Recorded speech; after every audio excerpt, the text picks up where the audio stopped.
Salam alaikum la famille Mali kɔnɔ ani Mali kɔ kan an bɛ bɛɛ fo ka bɛɛ wale ɲuman dɔn. On a balimakɛ bɛ ɲɔgɔn fɛ Aras Balayira du l'homme tranquille depuis Paris. Tiɲɛ k'a fɔ baara ka kɛ jamana ka jɔ. Hɔrɔnya walima foyi an bɛ ɲɔgɔn bolo sanga ani waati bɛɛ lajɛlen na. Danbe sira kan ani fasojɔ sira kan an bɛ ɲɔgɔn bolo. Ne balimaw bonne nouvelle baden de bɛ yen. Mali jɔra, Burkina jɔra, Guinée jɔra. Bonne nouvelle bɛ a ka bɔ hakili ma. Sɛgɛn kɔ ye hɛrɛ de ye. N'i y'a dɔn mɔgɔw ye o b'a dɔn ye. N'i kɛra mɔgɔw fɛ o bɛ k'i fɛ. Foyi tɛ baara ɲuman bɔ. Ne balimaw an bɛ ɲɔgɔn bolo. Bilahi an bɛ k'an labɛn. I y'a faamuya b'a la ka taa Afiriki. Tubabu yɛrɛ bɛna taa Afiriki kuma ma se aw ma. Bilahi sɔni tubabu bɛna visa ɲini ka taa Afiriki kuma ma se anw yɛrɛ ma. Anw tagatɔ don. Mali jɔra, Burkina jɔra, Guinée jɔra. Hɛrɛ bɛ ka na. Bilahi hɛrɛ bɛ yen, baara fana bɛ yen. Ka an kanubagaw fo, Alliance Musa k'i fɔ k'i wale ɲuman dɔn sɛgɛnbali ɲinabali n'o ye Musa Sisoko Sidi Mohamed Kulubali k'i fɔ k'i wale ɲuman dɔn. Mɔgɔ fɛn fɛn bɛ kɛnɛ kɔnɔ k'aw bɛɛ to fo an bɛ ɲɔgɔn bolo sanga ani waati bɛɛ lajɛlen na danbe sira kan ani fasojɔ sira kan. Foyi t'an bɔ nin sira in kan. An bɛ Mali dɛmɛ fo an ka don laban. An bɛ Mali dɛmɛ fan joli laban ni Ala na kɛra sɔnna. Gari k'i fɔ k'i wale ɲuman dɔn. Mɔgɔ fɛn fɛn bɛ yan aw bɛɛ folen don an bɛ ɲɔgɔn bolo. Ne balimaw non bonne nouvelle bɛ yen dɛ. Wallahi cɛ ka kɛ cɛ ye. Bilahi. Cɛ n'i bɛ jamana di mɔgɔ ma a di fantanden ma. Kana di faamaden ma dɛ. Faamaden depuis Ala ka da a ma sɛgɛn. A ma tɔɔrɔ ye, a ma ɲani ye, a ma foyi ye.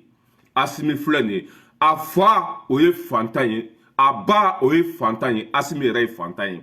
Nka cɛ, bilahi n'i ye fɛn di fantan ma a b'a minɛ ka ɲa. Ibrahim Traoré, bilahi fantanden, i y'a faamuya b'a la, Burkina b'o de bolo bi. Wallahi, Ala n ko, non, bilahi mɔgɔ bɛna visa ɲini ka taa nin jamana saba la. Mali, Burkina, Guinée. Ninnu bɛna kɛ Afiriki Tokyo de ye quoi. Afiriki Tokyo nin jamana saba in. Ne balimaw an sigi kun ye mun ye? Bonne nouvelle fɔlɔ o ye Abdoulaye Diop ministre des affaires d'étrangers n'o ye Mali ministre des affaires d'étrangers Abdoulaye Diop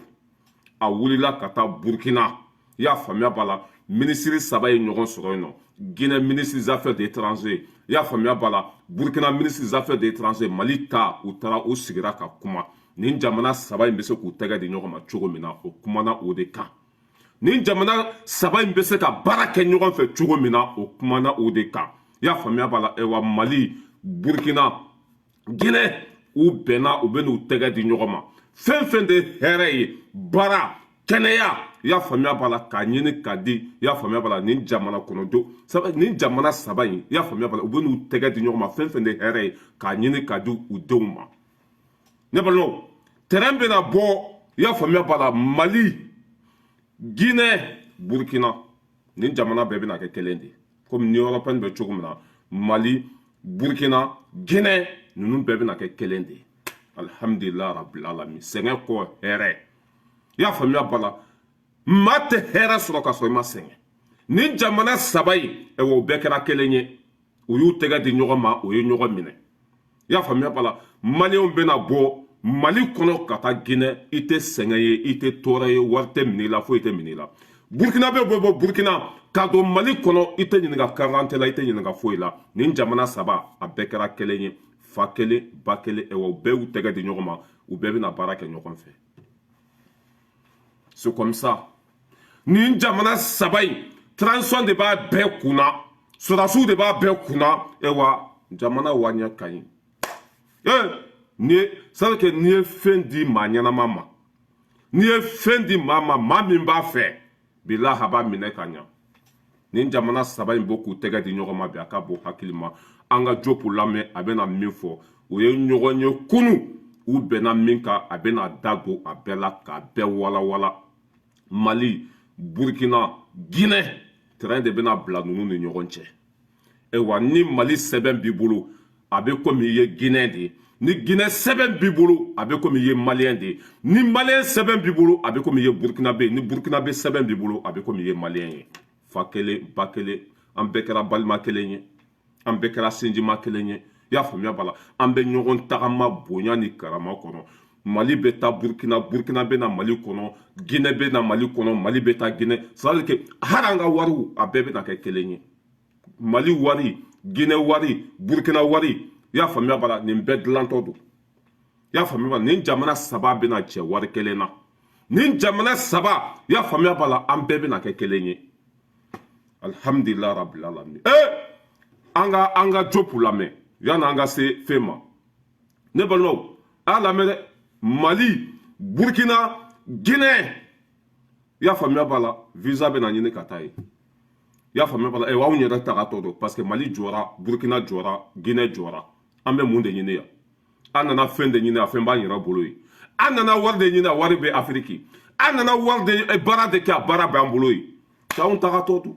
Mali ni Burkina ni Guinée mana kɛ kelen ye n ka cɛ o ye hɛrɛ sugu bɛɛ de ye o ye hɛrɛ dan de ye quoi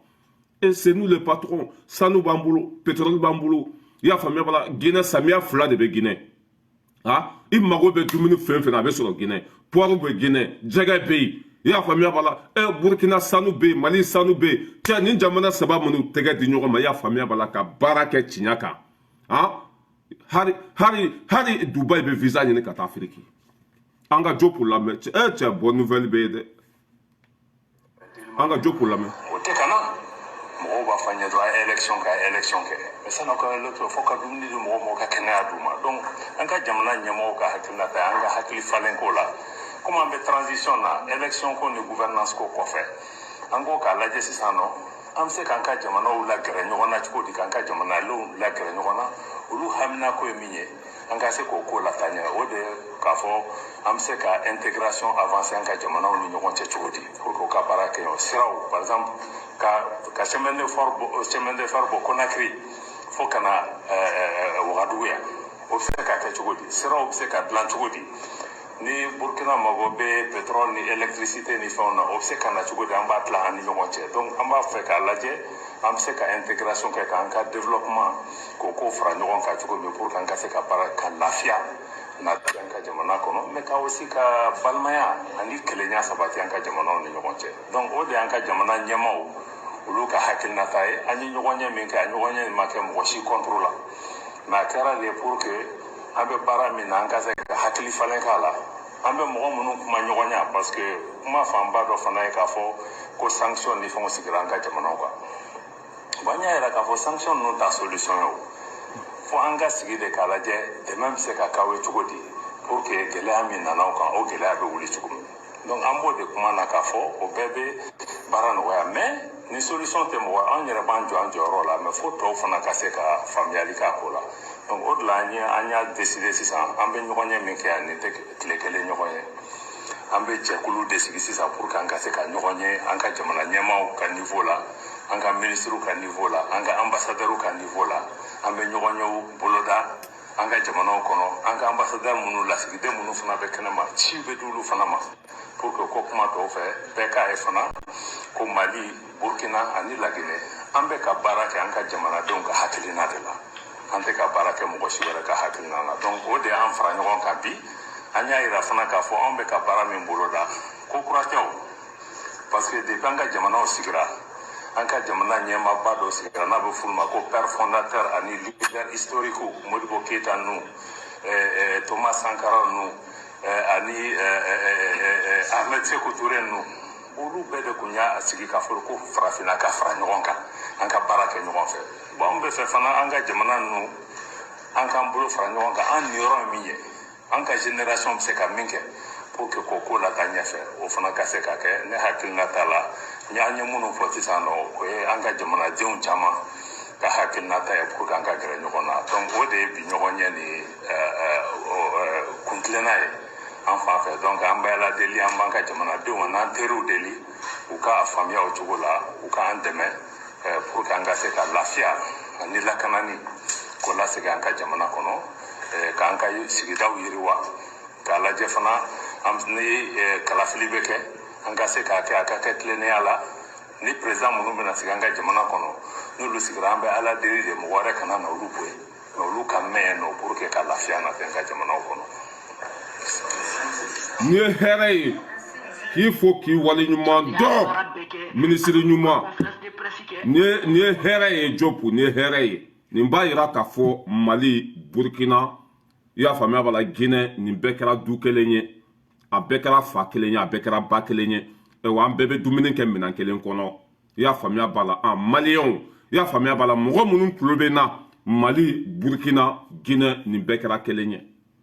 i y'a faamuya b'a la an bɛɛ bɛ baara kɛ ɲɔgɔn fɛ an bɛ ɲɔgɔn sira tagama an bɛ ɲɔgɔn bonya i y'a faamuya b'a la an bɛ ko to ɲɔgɔn ta la ni binna Mali kan a bɛ komi i binna Burkina kan ni binna Burkina kan a bɛ komi i binna Guinée kan ninnu bɛɛ kɛra balima kelen ye i y'a faamuya b'a la n'i bɛ bɔ Mali la ka taa Guinée i tɛ ɲininka carte la i tɛ ɲininka foyi la n'i ye Maliyɛn de n'i bɛ bɔ Burkina ka na Mali kɔnɔ i tɛ ɲininka foyi la an bɛɛ kɛra kelen ye wa terrain bɛna bila ni ɲɔgɔn cɛ ka ɲɔgɔn sira tagama i y'a faamuya b'a la n'a y'a sɔrɔ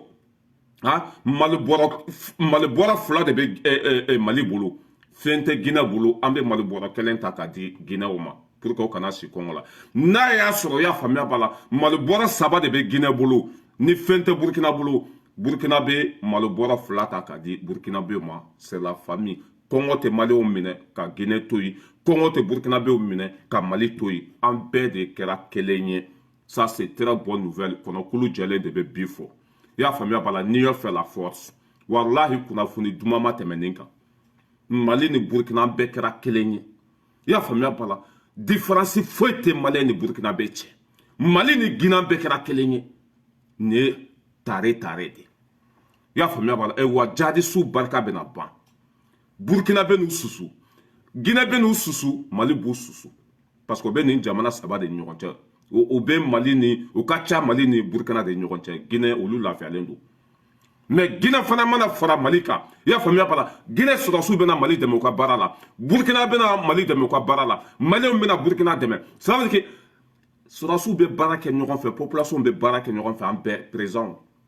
o de la n'i bɛ jamana di kana di waritigi ma i m'a ye Alifa Umaru Konare filɛ nin ye tellement que Alifa Umaru Konare ye jugu sago ye a ye Mali ci a den ye association min sigi o de taara kuma i y'a faamuya b'a la Nations na ka Mali buruja aw kana aw ka jamana di waritigi den ma walima faama den ma dɛ i y'a faamuya b'a la a y'a to fantanw bolo fantan ale de ye sɛgɛn ye ka minɔgɔ ku ka kɔngɔ ku ka gɛlɛya ku i mana fɛn di fantan ma a b'a minɛ ka ɲa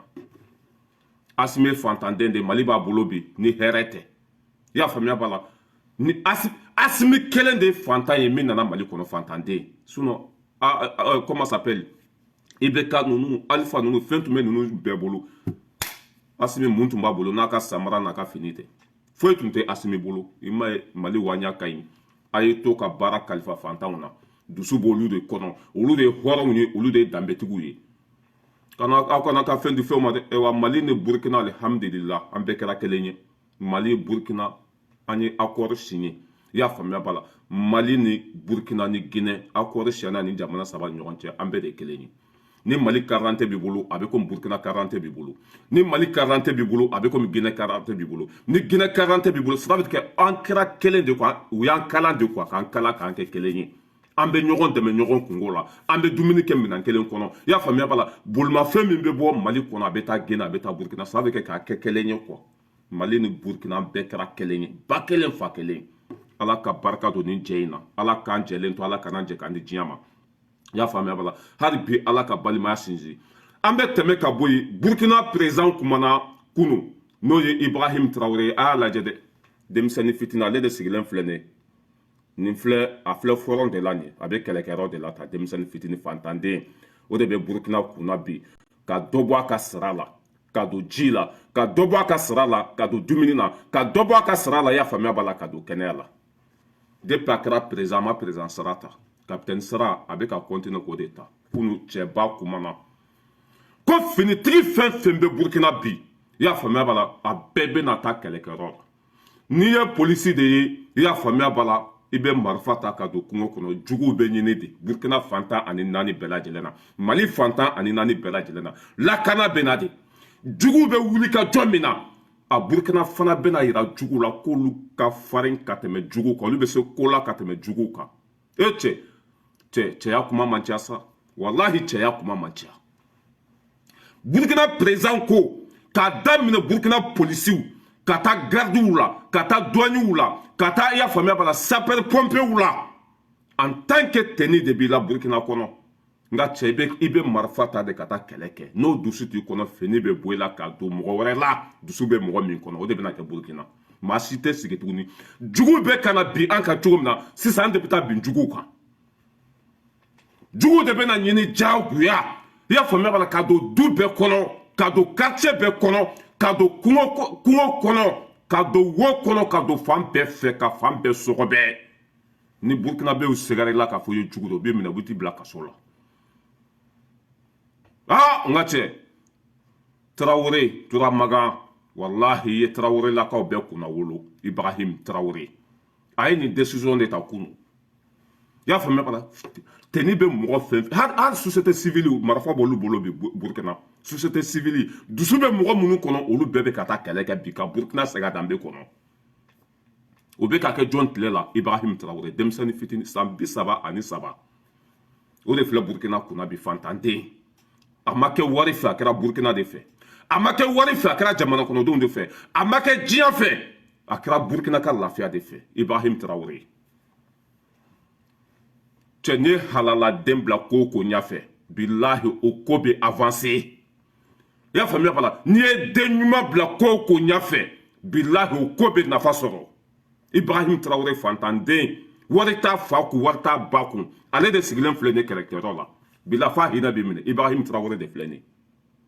ale de filɛ nin fɔlɔ na o de kɛra Burkina président ye a tun bɛ ka sara min ta kunu k'a to kɛlɛkɛyɔrɔ la a bɛ k'o sara de ta président sara jɛra o kɔ coffre noir nin wari hakɛ bɛ di président ma min ka di i b'o kɛ n'a ye a jɛra o bɛɛ kɔ i y'a faamuya bala Burkina bɛ bɛ dumuni min dun a b'o de dun o bɛ ji min a b'o de min wa a yɛrɛ de bɛ marifa ta a y'a faamuya bala ka taa sɔrɔsiw dɛmɛ kungo kɔnɔ cɛya kuma man ca dɛ ala ka barika don Ibrahim Traoré la Burkina bɛɛ ko lafiya bɛ yen Burkina bɛɛ ko k'u jigi tugura bi Burkina bɛɛ ko y'a faamuya bala ko fierté dan wa a kɔrɔkɛ ye kuma fɛn fɛn fɔ a bɛ ka baara kɛ n'a ye Asimi y'a bilasira ni hakilina fɛn fɛn ye a bɛ ka baara kɛ n'o ye Ibrahim Traoré halala don i y'a faamuya bala yɛrɛ wolo don kan kelen tigi don i y'a faamuya bala tiɲɛ tigi don a tɛ mɔgɔ janfa wa ko Burkina kɔnɔ bi polisi fara i y'a faamuya bala sapeur pompier kan sapeur pompier fara douanier kan en tant que e de bɛ ka baara kɛ Burkina l'état kɔnɔ bi i y'a faamuya bala bɛɛ b'i ka samara don mɔgɔ fɛn fɛn bɛ i y'a faamuya bala lakana tigilamɔgɔ bɛ dugu fɛn fɛn na polisiw bɛ dugu fɛn fɛn na n'a y'a sɔrɔ par exemple sa i bɛ Segu de walima i bɛ Kidali de walima i bɛ yan fɛ de en tant que i ye polisi de en tant que sapeur pompier de en tant que i ye fɛn de sigi tɛ yen tuguni su fɛ dɔw b'u ka samara don ka fan bɛɛ yuguba ka fan bɛɛ don ɲɔgɔn na kungo kɔnɔnaw dugu kɔnɔnaw ka fan bɛɛ kɔlɔsi ka jamana kɔnɔdenw lakana ka juguw ɲini k'u faga i y'a faamuya bala n'a y'a sɔrɔ i bɛ Segu de i ye polisi de i ye sɔrɔsi de i ye sapeur pompier de i y'a faamuya bala i ye douanier de i y'a faamuya bala sigi tɛ yen tuguni Burkina kɔnɔ i y'a faamuya bala Burkina dugu kɔnɔ i y'a faamuya bala ɲɛgɛn kɔnɔnaw i y'a faamuya bala a so kɔnɔnaw a li dugumalaw i y'a faamuya bala a kungo kɔnɔnaw a siraw i y'a faamuya bala samara de bɛ na don ka tagama nin fɛn ninnu kɔnɔ su ni tile ka fan bɛɛ kɔlɔsi i y'a faamuya bala ka juguw ɲini k'u kun ci k'u dafara i y'a faamuya bala ka jihadisiko kɛlɛ k'a ban Burkina kɔnɔ pewu jugu tɛna bin Burkina bɛɛ kan tuguni nin y'a bannen ye halaladen bɛ jamana kunna muso ɲuman den bɛ jamana kunna Burkina a fa fantan a ba fantan i y'a faamuya bala ka sɛgɛn sugu bɛɛ kɛ walasa Burkina ka segin a danbe kɔnɔ depuis seta ye a ye dusu ta i y'a faamuya bala ka fini don ka Burkina lakana ala ka masakɛya d'o ma bi nka a bɛ Burkina segin a danbe kɔnɔ de Ibrahim Traoré bɛ baara la Burkina bi i y'a faamuya bala Thomas Sankara m'o baara ɲɔgɔn kɛ Ibrahim Traoré bɛ baara la Burkina Thomas Sankara yɛrɛ ma min kɛ o de la mɔgɔw b'a fɔ ko ala ka den bɔla den min ka fisa n'i ye billahi den bɔra Thomas Sankara la den min yɛrɛ ka fisa ni Thomas Sankara Ibrahim Traoré denmisɛnnin fitina a ma diɲɛ ye diɲɛmaa ye a jɛra ka sara mumɛ bɛɛ kɔ k'a to sɔrɔsiya la a bɛ ka sara min ta hali bi a bɛ ka continuer k'o sara kelen de ta wa a ka kunu discours yɛrɛ billahi ne kasira de quoi Ibrahim Traoré ka discours kunu ne kasira de billahi ko jugu bɛ ka force ta cogo min na ka burkinabɛw ɲini k'u faga olu bɛna force sa o cogo kelen de la jadisiw ye cɛ ye cogo min na olu ye cɛ ye ka tɛmɛ jadisiw kan jadisiw bɛ ka na stratégie fɛn fɛn ye olu bɛna o fa de kɛ sigi tɛ yen tuguni o bɛ jan da mɔgɔw ye cogo min na o bɛ bɔnmu bila dugukolo duguma cogo min na burkina bɛna i y'a faamuya la jadisiw bɛ tɛmɛ yɔrɔ dɔ bɔnmu bɛ bila o dugukolo duguma ka jadisiw ɲini k'u faga wa muso fɛn fɛn n'a y'a sɔrɔ i den de jadisi ye e yɛrɛ bɛ taa kaso la i y'a faamuya la n'a y'a sɔrɔ i fa ye c'est à dire que mɔgɔ min den i y'a faamuya la ni jadisi don e b'a kalama i bɛ k'a sutura o bɛɛ tagatɔ la don kaso la u bɛɛ tagatɔ don kaso la ala ka barika don burkina la burkina ni mali alhamdulillah baara waɲa ka ɲi burkina mali guinée nin cɛ saba bɛnnen don bi dɛ o bɛɛ bɛ kan kelen fɔ u bɛɛ ka laɲini ye kelen ye jamana kɔnɔdenw bɛ fɛn min fɛ mali président b'o k'o de k'o ye jamana kɔnɔdenw bɛ fɛn min fɛ burkina président b'o k'o de kɛ jamana kɔnɔdenw bɛ fɛn min fɛ guinée président b'o k'o de kɛ an bɛ dugawu de kɛ ala ka si ni kɛnɛya di aw ma aw bɛ sira min kan o de ye tiɲɛ o de bɛ laban n'i ka jamana kɔnɔdenw bonya o b'i bonya n'i ka jamana kɔnɔdenw ka wari k'a kɛ cogo la bila o bɛ k'i fɛ foyi t'i sɔrɔ ala ka barika don tiɲɛ na burkina lakana i y'a faamuya b'a la a sabatira bi i y'a faamuya b'a la burkina jadisuko kɛlɛ a banna bi ibrahim tarawele discours min kalan kunu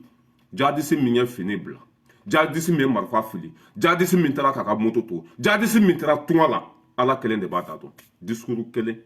parce que a ye discours min kalan sɔrɔdasi fɔra population ka bɛɛ de bɛna kɛ marifatigi ye i y'a faamuya b'a la ka don du bɛɛ kɔnɔ ka don famille bɛɛ kɔnɔ ka don kungo kɔnɔ ka don ɲɛgɛnw kɔnɔ ka don fan bɛɛ fɛ ka fan bɛɛ sogoba wa e mɔgɔ min fana n'a y'a sɔrɔ tun bɛ ka jadisiw sutura a bɛɛ bɛna bɔ o hokumu kɔnɔ i y'a faamuya b'a la bɛɛ de bɛ nin nin di n'a y'a sɔrɔ e mɔgɔ min tun bɛ ka sira jadisiw ɲɛ k'u sutura i y'a faamuya b'a la a bɛɛ bɔra sira minɛn kɔnɔ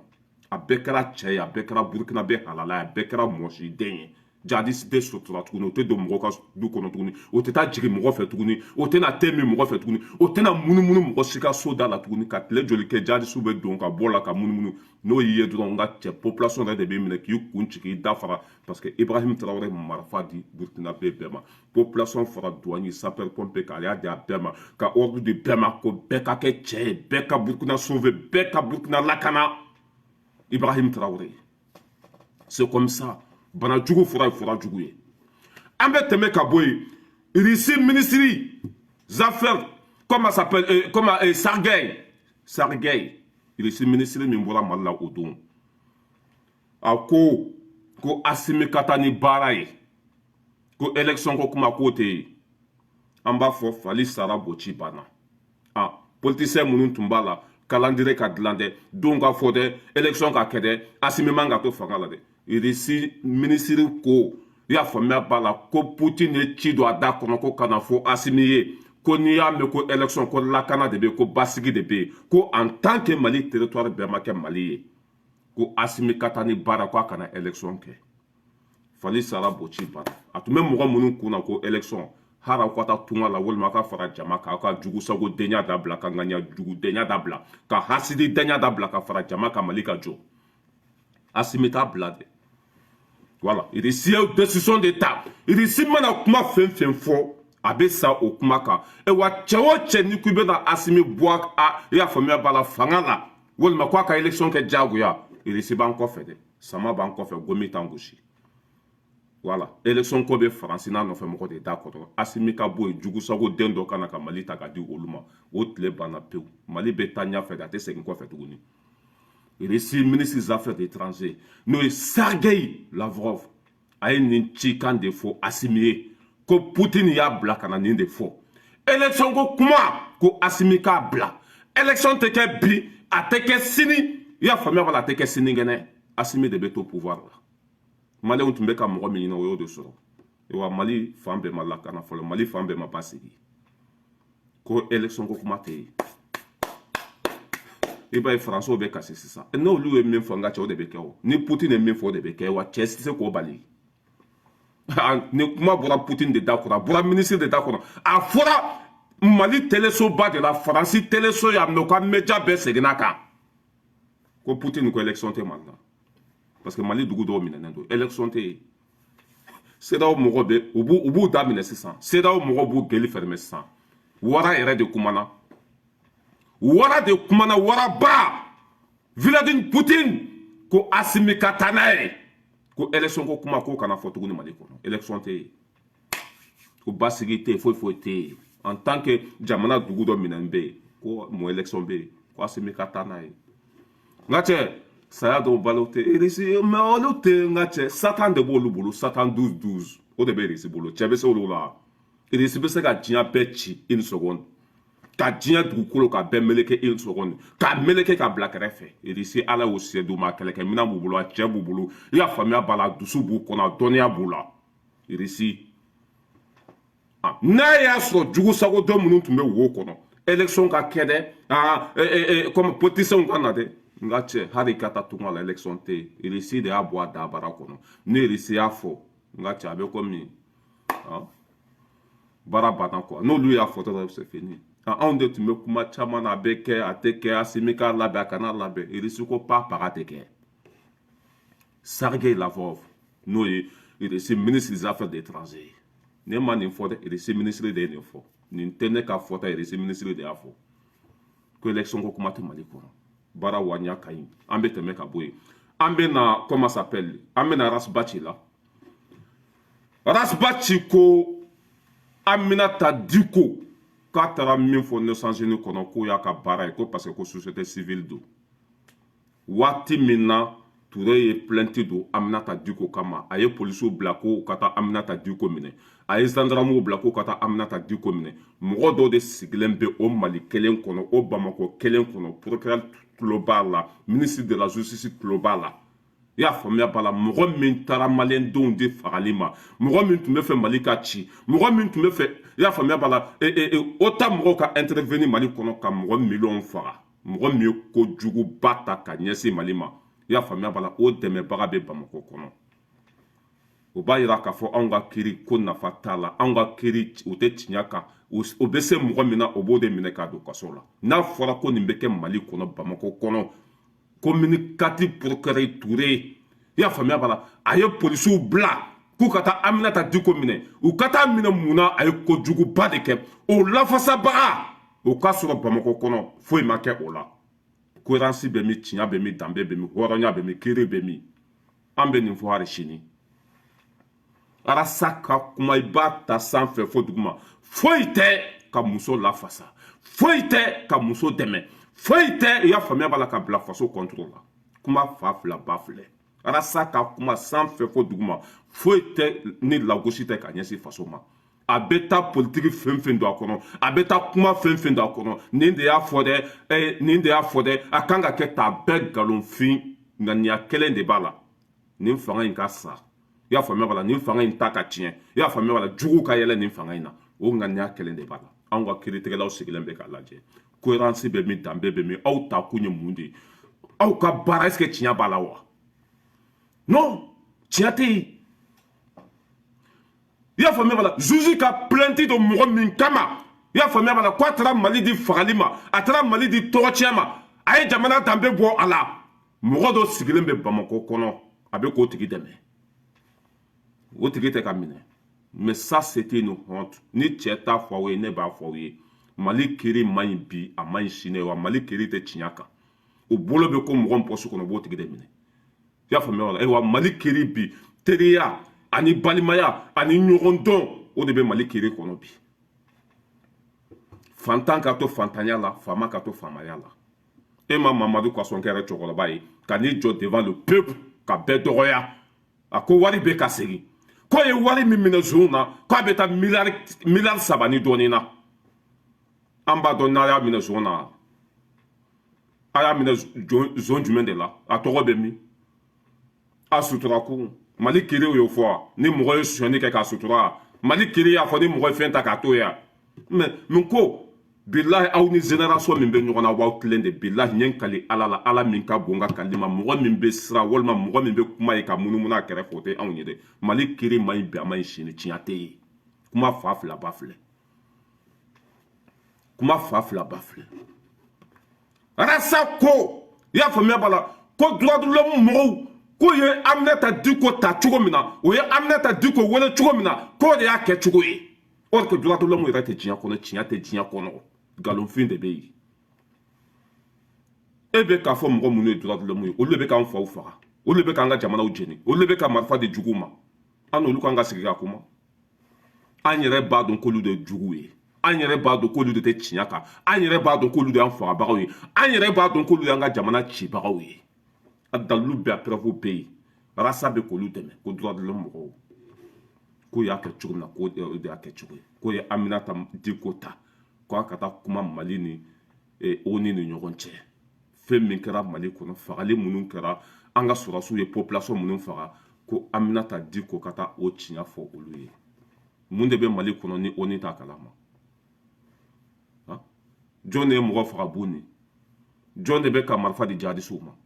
an ni ninnu kan ka sigi kelen kan k'an bɛ kuma mɔgɔ minnu ye jihadisiw ye mɔgɔ minnu tiɲɛ tɛ bɔ o da kɔnɔ mɔgɔ minnu tɛ farafinw ka ɲɛtaga fɛ ninnu ye dugu jumɛn droit de l'homme ye ninnu ye i y'a faamuya u yɛrɛ ka droit de l'homme de ninnu tɛ fantanw ka droit de l'homme ye ninnu de ye bingalikɛlaw ye wa tɔɔrɔ ninnu sigilen bɛ ka nin lajɛ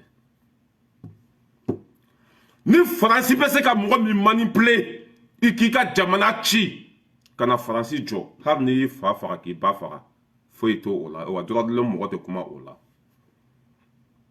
Tchadi président a y'a fa faga a bɛ Tchadi kunna bi mɔgɔ tɛ se ka marche kɛ Tchadi kɔnɔ mɔgɔ tɛ se ka kuma Tchadi kɔnɔ Tchadi président Tchadienw bɔra siɲɛ fɔlɔ k'a ka fanga taabolo man d'u ye a ye mɔgɔ 1000 ni kɔ de faga ka marifa ci population na population min bere t'u bolo gabakurun t'u bolo marifa t'u bolo u bɔra k'u b'u ka hakɛ ɲini mɔgɔ 1000 ani kɔ population ka bɔli fɔlɔ k'o tɛ Tchadi président fɛ droit de l'homme mɔgɔ bɛ min tiɲɛ tɛ yen bon ni ne ye nin denkolon sigilen plateau sanfɛ k'a bɛ MINUSMA dɛmɛ k'a bɛ ONU dɛmɛ k'a bɛ jo di olu ma ne bɛ sa de quoi tiɲɛ tɛ diɲɛ kɔnɔ droit de l'homme yɛrɛ tɛ yen i y'a faamuya b'a la n'u m'u sago sɔrɔ e bolo ni e ma kɛ jugu sago den ye i y'a faamuya b'a la k'i yɛrɛ to olu bolo k'i ka dugu ci k'a di olu ma u ka sariya bɛ boli e kan mais n'i kɛra saga ye k'a kɛ nusɔgɔtɔ ye k'a kɛ bɔnɛma wolo ye k'a kɛ jugu sago ye hali ni e y'i ka dugu ci i y'a faamuya b'a la sariya tɛ boli e kan parce que e bɛ k'olu sago kɛ Alassane Dramane Ouattara 3e mandat a bɛ constitution jumɛn kɔnɔ a tɛ yan Cameroun président Paul Biya n'a bɛ tagama i y'a faamuya b'a la a bɛ sugunɛ de kɛ a tɛ nin fanga la depuis aw ma wolo san 40 kɔ a bɛ pouvoir la droit de l'homme mɔgɔw bɛ min Umar Bongo Gabon président a tɛ su ni tile bɔ ɲɔgɔn na a kɛra handicapé ye a bɛ fanga la droit de l'homme ko nkalon don nkalonfin ni mɔgɔ sɔrɔla Mali kɔnɔ k'a b'olu défend kiri bɛ Mali kɔnɔ mɔgɔw taara k'u ka kiri tigɛ u ka baara kɛ tiɲɛ kan u ka saya fisa ni malo ye o sigilen bɛ ka faden sago dɔw lajɛ an ka jamana kɔnɔ den minnu ni u sugu ma dɔn den minnu ma sɔrɔ furu kɔnɔ den minnu ma sɔrɔ o y'a faamuya b'a la Mali kɔnɔ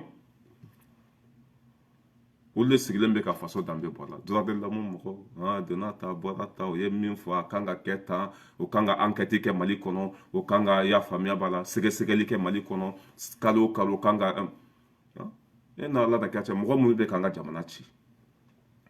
ne t'a fɔ ninnu ma ko droit de l'homme ne t'a fɔ ninnu ma ko ONU ne b'a fɔ ninnu de ma ko bingalikɛlaw maafalaw ni tiɲɛ tun bɛ diɲɛ kɔnɔ Tchadi président a ye mugu ci population na siɲɛ 2 kiri bɛ min o ko bɛ cogo di Tchadi président mun de la da tɛ ka baga o la jugu sago don a yɛrɛ de y'a fa faga ka pouvoir ta a ye Tchadi nafolo suɲɛ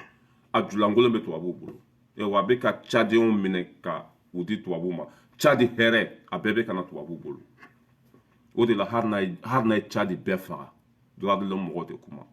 cɛ i bɛ nin mesure ninnu ta dɔrɔn i bɛ tiɲɛ ye i bɛ tiɲɛ ye droit de l'homme ko galonfin jɔn de bɛ se k'a fɔ ko Tchad président ma population faga yan'u ka taa sɛgɛsɛgɛli kɛ Mali kɔnɔ président ye population faga o sɛgɛsɛgɛli kɛra wa yan'aw ka taa k'aw bɛ taa ko ɲɛɲini Mali kɔnɔ jihadistes fagara wa walima u ma faga dɛ population de fagara wa walima u ma faga mais mɔgɔ min yɛrɛ jihadiste ko kɛlɛ tɛ foyi foyi tɛ ka marifa ta a ka jamana kɔnɔdenw kama i y'a faamuya b'a la ka mɔgɔ bayiriga k'olu bɔnɛ u nun na ka marifa di sɔrɔsiw ma u kana jɔ population jama la ka mugu tɛntɛn u kun k'u bɛɛ nugu b'o da fɛ a kiiri taara min a ko bɛ ɲɛ jumɛn kan mun de fɔra mun wulikajɔ de bɛ sen na o b'a yira k'a fɔ kiiri tɛ yen droit de l'homme ko galonfin ni e kɛra faden sago ye k'i ka jamana nafolo suɲa ka taa di olu ma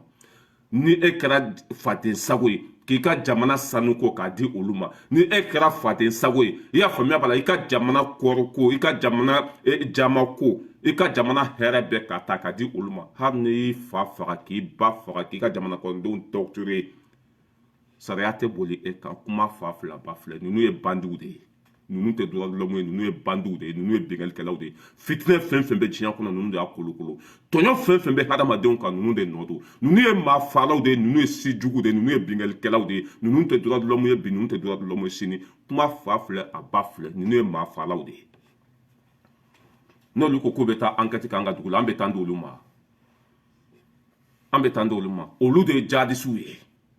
en tant qu'an bɛ ka jihadistes faga a bɛ digi olu la en tant qu'an bɛ ka jihadistes faga u bɛ nkalon da Mali la k'an bɛ ka population de faga parce que olu yɛrɛ de ye jihadistes ye ani ne ye ɲamaden dɔ sigilen lajɛ muso furubali den k'a bɛ ONU dɛmɛ Ture bɛ yen Mamadu Kasonke bɛ yen procureur baden bɛ yen maa si tɛ ka ni ɲamaden minɛ k'a kari wo kɔnɔ ye jigilatigɛ don kumasulu don jamana kuntigi 22 millions d'habitants dabara b'ale kelen de kun ale bɛ kodɔn ka tɛmɛ bɛɛ kan kiiritigɛla don wa juge don wa justice don wa a bɛ taa mun sariya de tigɛ Aminata Mayiga y'a don ta population de population tɛ société civile don nin tɛ jɔn de y'i bila u la dabara b'i kelen de kun wa e kelen de ye maliyɛn ye wa e kelen de bɛ se kuma la e kelen de ye cɛ ye wa mais pourquoi an ka kiiritigɛlaw tɛ ka nin bali waati min na jamana bɛ guerre kɔnɔ waati min na jamana ni jamana wɛrɛ bɛ ɲɔgɔn na sarakaden dɔ sigilen bɛ a bɛ ka faso lagosi bɛɛ ɲɛna population tɛ ka taa minɛ k'a kun ci k'a dafara an ye mɔgɔ minnu fana ta k'u ka tiɲɛ fɔ u ka kiiri tigɛ cogo la u ka bɛɛ ka hakɛ d'a ma olu fana bɛ mɔgɔ ko de la ye olu tɛ kiiritigɛla ye olu bɛ mɔgɔ ko de la ye u ka kiiri bɛɛ ye mɔgɔ ko u ka kiiri bɛɛ ye yɛrɛsagokɛ ye u ka kiiri tiɲɛ tɛ yen ni mɔgɔ min m'a fɔ i siranna de ni mɔgɔ min m'a fɔ i siranna de Arasa da magara Tchadi ta la Tchadi population sara ya Arasa ma droit de l'homme ko fɔ dɛ Tchadi population ka taa mugu ci la k'u bɛɛ faga droit de l'homme mɔgɔ ma u da waga ka bɛn a ma Arasa m'o kuma fɔ a ka plateau sanfɛ a komi Faransi sago tɛ ka sɔrɔ Mali kɔnɔ Faransi gɛnna an y'u lebu k'u sugu yira diɲɛ maa bɛɛ la olu de bɛ ONU kɔfɛ walasa u ka fɛn dɔ sɔrɔ ka da anw na walasa u ka fɛn dɔ mais ko ninnu kuma fa filɛ fo ni mɔgɔ min tɛ tiɲɛ fɛ dɛ bilahi ni tiɲɛ tun bɛ diɲɛ kɔnɔ ni droit de l'homme ko tun ye tiɲɛ de i y'a faamuya b'a la Kadhafi sara don min na Sarkozy tun kan ka si kɛ kaso la parce que a binna Kadhafi kan ka Kadhafi faga fu Saddam Hussein ka taa galonfin ta ka da la i y'a faamuya b'a la k'a bɛ ka denyɛrɛninw faga Ala ma ye kira ma ye foyi ma ye parce que a y'a ka pétrole tigɛ o la a y'a ka gazi tigɛ o la a bɛ fɛ a ka jamana ka segin a danbe kɔnɔ olu t'o fɛ n'i bɛ fɛ ka k'i yɛrɛ ye olu t'o fɛ dɛ parce que ni e kɛra i yɛrɛ ye i y'a faamuya b'a la hɛrɛ bɛ tigɛ olu la en tant que e bɛ jugu sagoya la en tant que olu bolo jalen bɛ e kan na i y'a faamuya b'a la e tɛ se ka foyi k'i yɛrɛ ye wa e ka hɛrɛ bɛɛ bɛ na olu fɛ o tɛ fɛ i k'i firifiri o tɛ fɛ i k'i jɔ o tɛ fɛ k'i ka jamana ka hɛrɛ ɲini ka to i y'a faamuya b'a la fantan ka to fantanya la faama ka to faamaya la olu ta o de ye n'olu n'u jɔ anw da la ko droit de l'homme k'olu bɛ taa sɛgɛsɛgɛli kɛ Mali kɔnɔ yan'u ka taa sɛgɛsɛgɛli kɛ Mali kɔnɔ u tɛ taa sɛgɛsɛgɛli kɛ comment ça s'appelle Ukraine yan'u ka taa sɛgɛsɛgɛli kɛ Mali kɔnɔ o tɛ taa sɛgɛsɛgɛli kɛ Amérique kɔnɔ yan'u ka taa sɛgɛsɛgɛli kɛ Mali kɔnɔ o tɛ taa sɛgɛsɛgɛli kɛ Faransi ye min kɛ anw na pour que o tɛ ko t'an seri ye pourquoi o tɛ k'o ko ɲɛɲini nkalon de bɛ diɲɛ kɔnɔ droit de l'homme tɛ yen ani denkolonden mana t'i sigi k'ale bɛ kuma cɛnin fɔ a droit de l'homme mɔgɔw ka baara don u ka baara ye mun ye ni nkalon tɛ u ka baara ye mun ye ni janfan tɛ u ka baara ye mun ye ni bengali tɛ u ka baara ye mun ye ni mafa tɛ e bɛ t'i sigi ko droit de l'homme mɔgɔw ka baara de ye nin ye i y'a faamuya wala kalo kalo bɛ sɛgɛsɛgɛli kɛ cɛ minisima yɛrɛ kan ka gɛn ka bɔ mali kɔnɔ ten asimi kan ka décision ta k'u gɛn i y'a faamuya wala n'a tɛ ɲɛ mugu ci kɔ mugu ka ci n'a tɛ ɲɛ saya kɔ an ka sa n'a tɛ ɲɛ min kɔ a ka kɛ o ye u ka bɔ an ka jamana kɔnɔ olu de ye kojugu kunyanfɔ olu de ye jihadisiw ye olu de ye maafalaw ye olu de ye bingelikɛlaw ye kuma fa filɛ ba filɛ foyi man i b'a dɔn ne ye san kelen kɛ ne taara sa tɔgɔ bonta kɔnɔ mɛ a bɛ ka ko minnu kɛ nin waati sa a bize parce que arasa barika banna ne taara sa yɛrɛ tɔgɔ fɔ barika t'a la ta tiɲɛna a kɛra juguw sago ye mɛ a bɛ ka min kɛ nin waati ture cɛkɔrɔba ka communiqué ka bɔ k'ale bɛ ka Aminata Diko ɲini ko polisiw ka taa minɛ ko a bɛna plainte di IC mɔgɔ ma u ka taa di MINUSMA mɔgɔ ma Aminata Diko bɛ yɔrɔ min na u ka na n'a ye a ye taara min kɛ ONU na ka ɲininka o waati kelen kɔnɔ arasa sigilen bɛ plateau sanfɛ ko société civile kan ka taa kuma ONU na ko Aminata Diko ko a ye min kɛ k'o ɲana k'a tun kan ka kuma nin cogo de la ko fɛn min kɛra ko Aminata Diko de y'o fɔ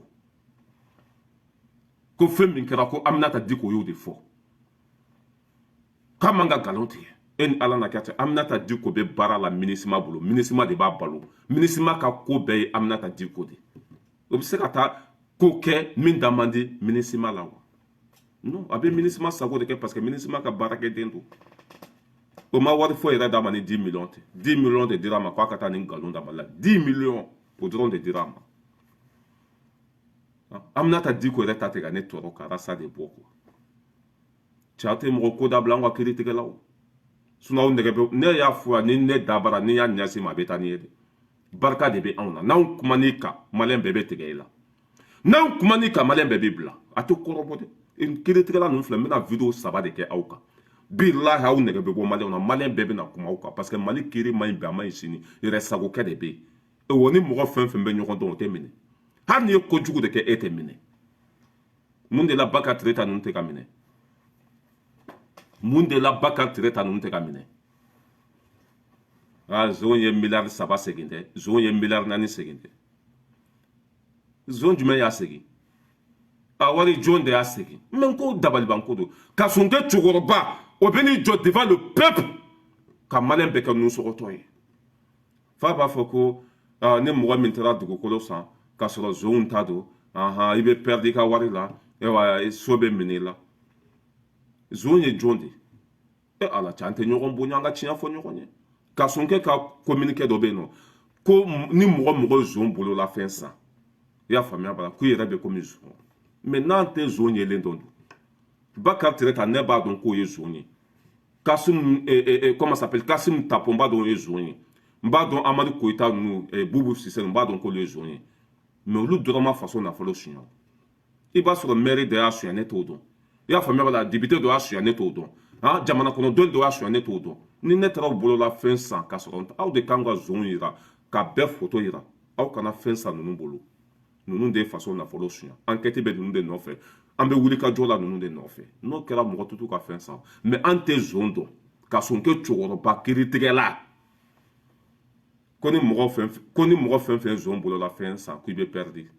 e ni ala na kira cɛ cohérence bɛ mɛ an ma taa école la dɛ mɛ ka sɔn k'e ka kuma tiɲɛ tɛ ne bɛ ka kuma min fɔ de ye tiɲɛ ye n'a ma ɲɛ k'o ye sonyɛni kɛ an tɛ mali zon bɛɛ dɔn a dossier bɛ aw de bolo yen nɔ i y'a faamuya la dossier bɛɛ lajɛlen taara ka taa di aw de ma nin de ye nin suɲɛ nin de ye nin suɲɛ nin de ye nin suɲɛ pour que a t'u photo affiché k'u tɔgɔ fɔ malidenw ye n'a ye fɛn fɛn ninnu bolo a kana san n'a y'a san dɔrɔn aw bɛ perdre a ka wari la n'o kɛra mɔgɔ tɛ taa sa aw bolo mɛ ka n'i jɔ dɔrɔn ko mali kiiri c'est pas la peine an ka tiɲɛ fɔ ɲɔgɔn ye tiɲɛ fɔ tere o tɛ teriya sa nin ye aw yɛrɛ ka kɛlɛ de walasa aw k'aw tilen maliyɛndenw ka danaya da aw kan ka taa mais c'est ça n'i ye nin fɔ dɔrɔn k'u ye mɔgɔw dɔgɔya or que n bɛ ka tiɲɛ de fɔ ala ta n'i ye nin fɔ dɔrɔn ninnu to u bɛ transition de kɔnɔ dɛ an bɛɛ de ye kelen non c'est pas comme ça hali ni tiɲɛ b'i kun kan a fɔ ni tiɲɛ b'i yɛrɛ kun k'a fɔ c'est tout mais maliyɛn tora mɔgɔ ko de la n'i sera min ma cɛ an bɛɛ de bɛ transition kɔnɔ dɛ an kana ɲɔgɔn fara fara dɛ an kana ɲɔgɔn dɔgɔya dɛ an ka tɛmɛ non an tɛ tɛmɛ a la alasa bɛ ka faso lagosi pour que a tɛ ka minɛ parce que Kassim Tapo de Tra Touré Takabo Kongo Kono Kanana e Bamako. Touré ni Kassim Tapo Kadi. Ah, Arasa dona Kassim Tapo ka Jekulu Kono. Arasa beka Kassim Tapo de Mepi. Arasa bali konfle ne ka mine. Ou desra ka Arasa mine nindela. Kassim Tapo au cas petit de Touré. Kassim Tapo de Kera Sababu Kanani Touré e Bamako. Ou teria ni o diabe Kassim Tapo ni Touré tche. Arasa kera Kassim Tapo ka Jelibaye.